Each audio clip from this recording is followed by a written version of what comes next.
नमामि संस्कृतम मीमांसा प्लेटफॉर्म पर आप सभी लोगों का पुनः हार्दिक अभिनंदन है। दोस्तों, जैसा कि आप सभी को ज्ञात होगा कि मीमांसा प्लेटफॉर्म पर यह सीरीज प्रारंभ की गई है यूपीएससी संस्कृत ऑप्शनल से संबंधित, जिसका मुख्य उद्देश्य प्रीवियस ईयर पेपर्स को सॉल्व करना है। चूँकि किया जा रहा है तो इस श्रृंखला में, इस सीरीज में क्रमशः 2022, 21 तथा 20 के प्रश्न पत्रों को हल किया जा चुका है पूर्व की वीडियोस में।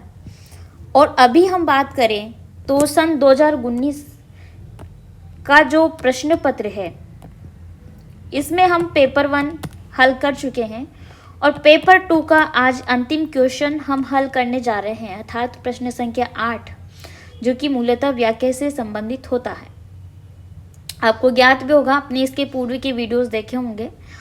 तो हमारी ये व्याख्या की सीरीज चल रही है। चूँकि पेपर 2 में सेक्शन बी मूलतः व्याख्या से संबंधित होता है, अतः इसका 8वां जो प्रश्न है व्याख्या से संबंधित है और ये अंतिम प्रश्न है 2019 के पेपर 2 का, जिसको आज हम देखेंगे।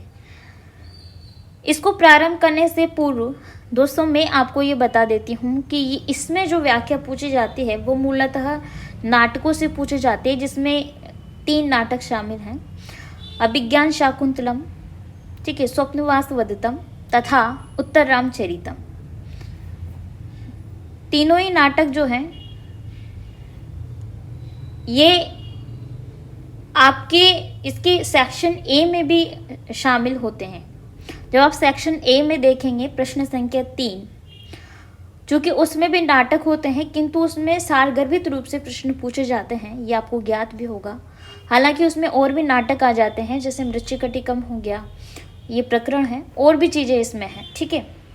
किंतु व्याख्या वाले भाग में देखा जाए तो ये 3 ही नाटक आते हैं और पूरे नहीं आते हैं, इसके कुछ अंश ही। जैसे कि अभिज्ञान शाकुंतलम की हम बात करें तो इसका 1 अंक हो गया, चतुर्थ अंक, वो पूरा ही अपने पाठ्यक्रम में है। तो उसी प्रकार से कुछ कुछ अंश शामिल होते हैं, पूरा नाटक नहीं है, ठीक है। किंतु हाँ, प्रश्न पूरे नाटक में से कहीं से भी पूछे जा सकते हैं प्रश्न संख्या 3 के अंतर्गत पेपर 2 में। तो ये सामान्य जानकारी जो मैंने आपको इस प्रश्न से संबंधित अथवा नाटकों से संबंधित जो बताई है, बहुत ही ज़्यादा इम्पोर्टेंट है, महत्वपूर्ण है आपके लिए, आपको ज्ञात होना चाहिए अगर आपने संस्कृत विषय को ऑप्ट किया है तो, ठीक है। अब बिना किसी विलंब के हम प्रश्न को प्रारंभ करते हैं। देखिए, प्रश्न है अधोलिखितानां पद्यानां प्रसंग निर्देश पूर्वकम व्याख्या कार्य, अर्थात नीचे लिखे गए पद्यों की प्रसंग निर्देश पूर्वकम, अर्थात प्रसंग के साथ में आपको या प्रसंग के लिखने के उपरांत आपको इनकी व्याख्या प्रस्तुत करनी है, व्याख्या कार्य करना है। देखिए, लिखने का एक वे होता है, व्याख्या में ये मैं आपको पूर्व के वीडियो में भी बता चुकी हूँ कि जब आप व्याख्या वाले प्रश्न को अटेम्प्ट करते हैं या कर रहे हैं तो उसका एक सिस्टम है कि पहले आप प्रसंग अथवा संदर्भ जो पूछा गया है वो प्रस्तुत करेंगे, तत्पश्चात ही आप व्याख्या को लिखेंगे। डायरेक्टली आपको व्याख्या से प्रारंभ नहीं करना है। इसके अलावा जब आप व्याख्या कर लेते हैं, अगर आप उस श्लोक से, पद्य से अथवा गद्य से संबंधित कुछ व्याकरणात्मक टिप्पणी लिख सकते हैं तो बहुत ही उत्तम होगा। मतलब मैं ये कहूँगी कि आता है तो कीजिए, नहीं आता है तो स्किप कीजिए, क्योंकि गलत आपको नहीं करना है। अगर आप समास बता सकते हैं, आप उसमें संधि बता सकते हैं, ठीक है, अथवा आप साहित्यिक टिप्पणी भी कर सकते हैं कि भाई पद्यों में कहाँ कौन सा छंद और अलंकार होता है, इसको हम साहित्यिक टिप्पणी बोलते हैं। और व्याकरणात्मक है, आप बता देते हैं संधि, समास, प्रत्यय इत्यादि, ठीक है। तो ये एक वे हो गया। जैसे पहले इसमें पूछा है प्रसंग, फिर व्याख्या, तो प्रसंग आप डालेंगे, फिर आप व्याख्या कार्य करेंगे, ठीक है, ये एक वे है। फिर नीचे आप व्याकरणात्मक टिप्पणी अथवा आप साहित्यिक कर सकते हैं, साहित्यिक टिप्पणी, तो वो कीजिए। तो चलिए बिना किसी देरी के हम प्रश्न संख्या 8 की व्याख्या प्रारंभ करते हैं। इसमें पहला पद्य है, कह कम शक्तो रक्षितुं मृत्यु काले रज्जुच्छेदे के घटम धारयन्ति एवं लोकः तुल्य धर्मो वनानाम काले काले छिद्यते रूयते च।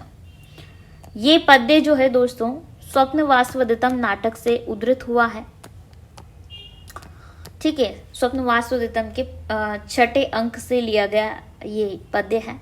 देखिए क्या होगा कि आप जब इसकी किसी भी पद्य की व्याख्या करने जाएं तो वहाँ पर आपको एक भूमिका बांधनी होती है, उसी को आप प्रसंग कह सकते हैं कि ये कौन से कहाँ से उद्धृत हुआ। अब जैसे कि नाटक इसमें 3 है, तो ये कौन से नाटक का है, ठीक है, और किसकी कृति है। अब आप यहाँ पे बता सकते हैं कि स्वप्न वासुदेवतम नामक नाटक के छठे अंक से ये लिया गया है, जो कि महाकवि भास द्वारा रचित है। इसमें क्या कहा गया है वो संदर्भ भी आपको इसमें प्रस्तुत करना है। अब जिस संदर्भ के विषय में मैं आपको बात बताऊं, तो जो उदयन है उनका द्वितीय विवाह हो जाता है पद्मावती के साथ में, और उसी श्रृंखला में वासुदेवता के मायके से उसकी धाई माँ तथा कांचुकी आते हैं, उनको बधाई देते हैं, उनका विवाह हो जाता है तब, ठीक है।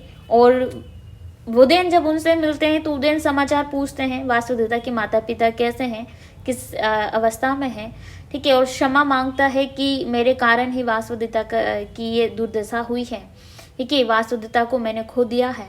तो इसी श्रृंखला में जो कांचुकी है वासुदेवता के मायके से आया है, वो उनका समाचार मतलब बताता है कि सब ठीक हैं, और ढांढस बंधाता है, ठीक है, किसको, उदयन को, क्योंकि वो दुखी है वासुदेवता के जाने से। और इस क्रम में कांचुकी उदयन को धैर्य धारण करने का संदेश देता है, और वो धैर्य धारण किस प्रकार से करना है वो इस पद्य में बताया गया है। अर्थात ये पद्य कांचुकी द्वारा बोला गया है। तो ये मैंने हालांकि इसको एक्सप्लेन कर दिया, इतना आपको 1 से 2 पंक्ति में या 1.5 पंक्ति में इतना तो ये करना ही होगा, बताना ही पड़ेगा कि ये किस संदर्भ में। आप डायरेक्टली इसकी व्याख्या नहीं कर सकते दोस्तों, कहा है कि प्रसंग लिख करके इसकी व्याख्या करनी है। तो अन्वय तो आप लिखिए ही लिखिए, लेकिन जब आप प्रसंग लिखने जाएंगे तो प्रसंग में लिखना क्या है वो भूमिका तो आपको बांधनी पड़ेगी ना, ऐसे थोड़ी ना कि डायरेक्ट आप व्याख्या करते जाएं, ठीक है। तो व्याख्या के पूर्व में प्रसंग में आपको यही क्रम बताना है कि ये किस क्रम में और किसके द्वारा कहा गया है, और कहाँ का, किस नाटक का या किस अंश से, किस भाग से ये पद्य है। तो ये चीज़ें आपको बतानी। अब इसमें क्या व्याख्या आपको प्रस्तुत करनी है वो आप डायरेक्ट अब लिख सकते हैं व्याख्या टॉपिक डाल के। देखिए कांचुकी क्या कह रहा है उदयन को धैर्य धारण करने के विषय में। कांचुकी कहता है कि जब मृत्यु का समय आ जाता है, मृत्यु काल है, मृत्यु का समय आ जाता है, तो कौन किसकी रक्षा कर सकता है। कह कम शक्तो रक्षितुम, अर्थात कौन किसकी रक्षा करने में समर्थ होता है या कौन किसकी रक्षा कर सकता है। द्वितीय पंक्ति में कहा है कि रज्जु छेदे के घटम धारयन्ति, कि जब कुएं के अंदर कौन मतलब कुएं के अंदर से जब घड़े को खींचा जा रहा हो किसी रस्सी के माध्यम से, और रस्सी बीच में ही टूट जाए, तो कौन उस घड़े को धारण कर सकता है, अर्थात कौन उस घड़े को बचा सकता है, थाम सकता है, ठीक है, उसके अंदर कुएं के अंदर। तो कहते हैं कि रस्सी के टूट जाने पर कुएं के अंदर कौन घड़े को थाम सकता है, कोई नहीं। जिस प्रकार से उदाहरण दे रहे हैं, ठीक है, उदाहरण में क्या कह रहे हैं वो यहाँ पर कि एवं लोकः तुल्य धर्मो वना नाम काले काले छिद्यते रुह्यते, कि जिस प्रकार से वना नाम अर्थात वन जो है समय समय पर, ठीक है, काले काले अर्थात समय समय पर क्या होते हैं, कटते उड़ुगते हैं। छिद्यते का मतलब है काटे जाते हैं, और च अर्थात और रुह्यते मतलब उगते हैं या उग जाते हैं। तो वनों के जो वृक्ष है अथवा वन हैं वो समय समय पर काले काले अर्थात समय समय पर क्या होते हैं, छिद्यते रुह्यते च, कटते और उगते रहते हैं, ठीक है। ये वनों के वृक्षों का यहाँ पर उदाहरण दिया गया है, और घड़े का उदाहरण दिया गया है कि घड़े को खींचते हुए कुएं से घड़े को खींचते हुए अगर बीच में रस्सी टूट जाए तो कौन उस घड़े को धारण कर सकता है। और समय समय पर जिस प्रकार से वन जो है कटते और उगते रहते हैं, उसी प्रकार से इस संसार में क्या होता है, मृत्यु निश्चित रूप से अटल है, ध्रुव है। उसके आने पर कौन किसकी रक्षा कर सकता है, ठीक है, कौन किसको बचा सकता है। यहाँ पर प्रथम पंक्ति में ऐसा कहा है, ठीक है। तो यहाँ पर उदाहरण दिया जा रहा है कि जिस प्रकार कुएं से पानी निकालते समय घड़े की रस्सी टूट जाने पर उस घड़े को कोई भी थाम नहीं सकता है, जिस प्रकार पेड़ पौधे उगते और पुनः काटे जाते हैं, उसी प्रकार से जीव भी क्या है, निरंतर जन्म लेता है और मर जाता है। अतः आपको शोक नहीं करना चाहिए। तो इस प्रकार से यहाँ पर धैर्य धारण करवाते हैं कंचुकी उदयन को, ठीक है, ये इस पद्य में। तो व्याख्या की इसी श्रृंखला में नेक्स्ट पद्य है, उत्पक्ष मणो नयनयो रूप रुद्र व्रतिम वाष्पम कुरु स्थिरतया वीरता अनुबंधम अस्मिन् लक्षितन्नोत भूमि भागे मार्गे पदानि खलु ते विस्मी भवन्ति।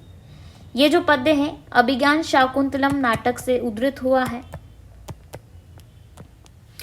और आपको पता है कि व्याख्या वाले भाग में अभिज्ञान शाकुंतलम का मूलतः चतुर्थ अंक पाठ्यक्रम में है, तो ये पद्य भी चतुर्थ अंक का ही है, ठीक है। अब अभिज्ञान शाकुंतलम का आपने अध्ययन किया है तो इसकी स्टोरी के विषय में हमने क्लास में आपको बताया था कि तृतीय अंक में, तीसरे अंक में गांधार विवाह होता है दुष्यंत और शकुंतला का, और चतुर्थ अंक में कण्व ऋषि को ज्ञात हो जाता है कि दुष्यंत और शकुंतला का गांधार विवाह हो चुका है, अतः वह शकुंतला को पति के घर भेजते हैं अर्थात उसकी विदाई करते हैं। तो विदाई की इसी कड़ी में, विदाई की इसी श्रृंखला में जब वो विदा हो रही है अपने पिता के घर से, तो शकुंतला रो रही है, दुखी है, शोक में है इस वक्त, है ना।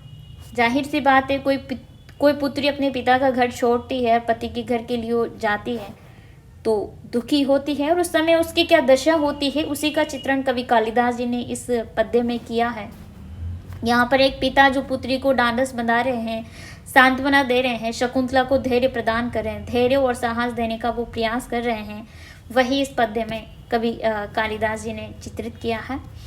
क्या कहते हैं वो अपनी पुत्री को, शकुंतला को, कण्व ऋषि कहते हैं कि पुत्री अब रोना उचित नहीं है, क्योंकि क्या ये तो विधि का विधान है कि एक बेटी को, एक लड़की जो होती है उसको अपने पति के घर जाना ही होता है, ठीक है।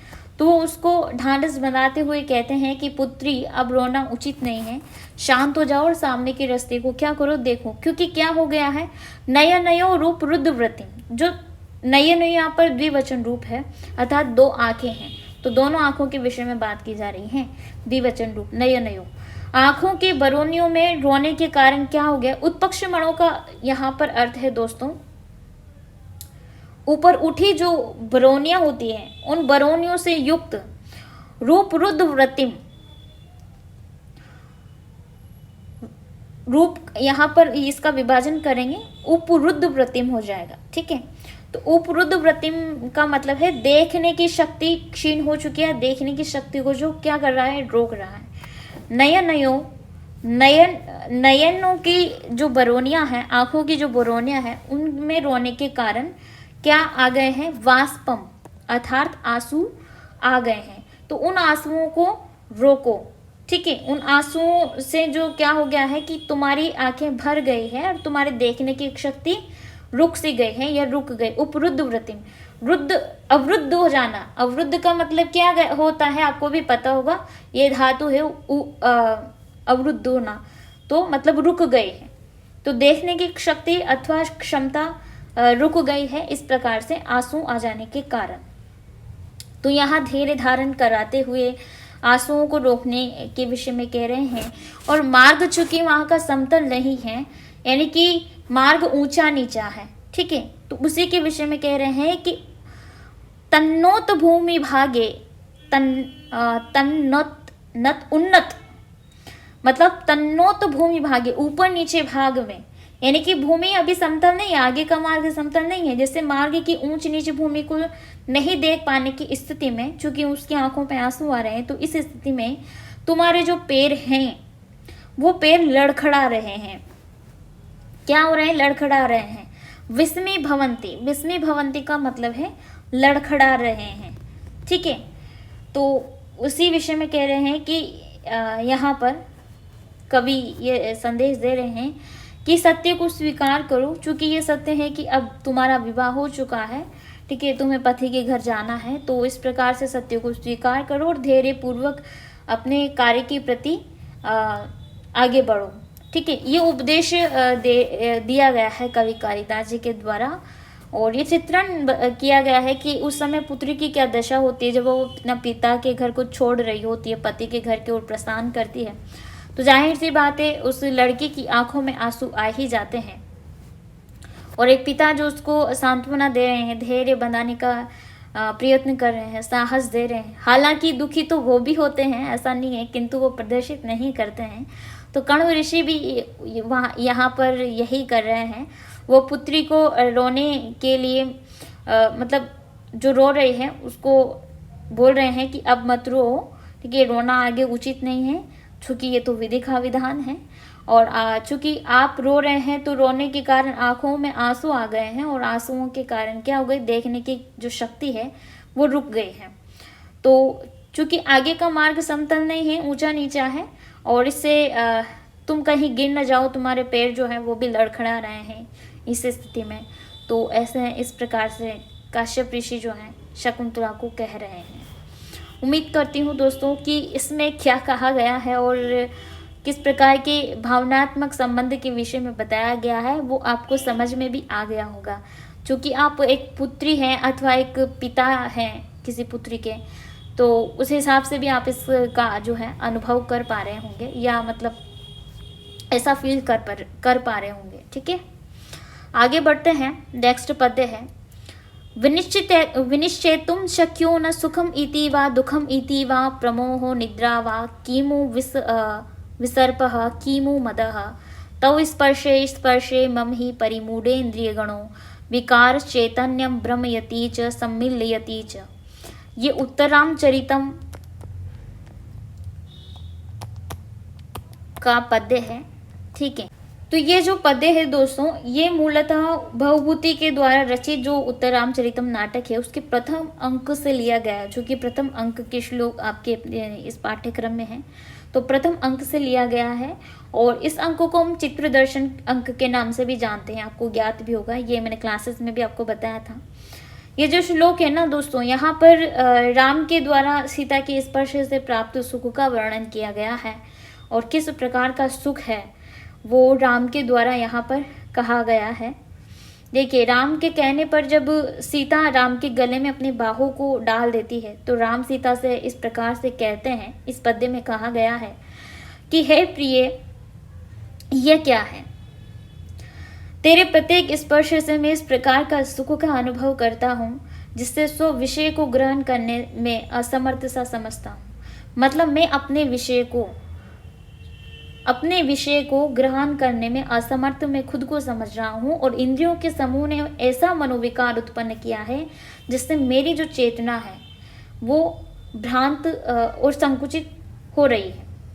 ठीक है, जिसके फलस्वरूप मैं ये निर्णय नहीं कर पा रहा हूँ कि ये सुख की स्थिति है अथवा दुख की।